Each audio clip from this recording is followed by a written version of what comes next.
ჩემი შვილი არის დურგალი. ჯვარი წერია და 10 თითი აქვს, იმიტომ რომ ჯერ 21 წლისაა და საკმარისი გამოცდილება არ აქვს. ხომ იცით ამ სფეროში დურგლის პროფესიონალიზმს თითების რაოდენობით აფასებენ. ანუ რაც ნაკლები თითი გაქვს, მით მეტად სტაჟიანი ხარ და შესაბამისად პროფესიონალიც.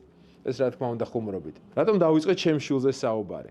სანამ დურგალი გახდებოდა ის და ჩემი მეორე შვილი ელენე მიმტანები იყვნენ ამერიკაში. ელენე ახლა სტუდენტია ერთ-ერთ მოწინავე უნივერსიტეტში, სადაც საკუთარი სტიპენდიით იხდის სწავლის ფულს. აი ლუკამ კი გადაწყვიტა იყოს დურგალი. ბევრი წინააღმდეგობა მქონდა ოჯახში, რაც ალბათ თქვენს გარშემოც ყოფილა და გსმენიათ, როგორ შეიძლება ბავშვმა უნივერსიტეტი არ დაამთავროს, ერთი კი არა, ორ დიპლომიანი ადამიანები ვერ გადიან ფონს და ასე შემდეგ. ჩემ შვილს რომ ვუყურებ, ბედნიერია, მაგრად უყვარს რასაც აკეთებს. დილით ადრე დგება და გარბის საწარმოში ქმნის პროდუქტებს, ხვდება დამკვეთებს, სწავლობს რეკლამირებას, გაყიდვებს, აქვს ოცნება შექმნას დიდი კომპანია, სადაც ხალხი სიამოვნებით იმუშავებს და მისი პროდუქტები სარგებელს მოუტანს მილიონობით ადამიანს. ჭუჭყიანი ხელებით და მტვრიან ტანსაცმლით არის ბედნიერი, ხო და თავარიც ხომ ბედნიერებაა. ბედნიერება არ არის ფულში, ბედნიერება არის იმ საქმეში, რასაც აკეთებს სიხარულით. და თუ იმას აკეთებ, რაც ბედნიერებას განიჭებს, ის აუცილებლად მოგიტანს ფულსაც.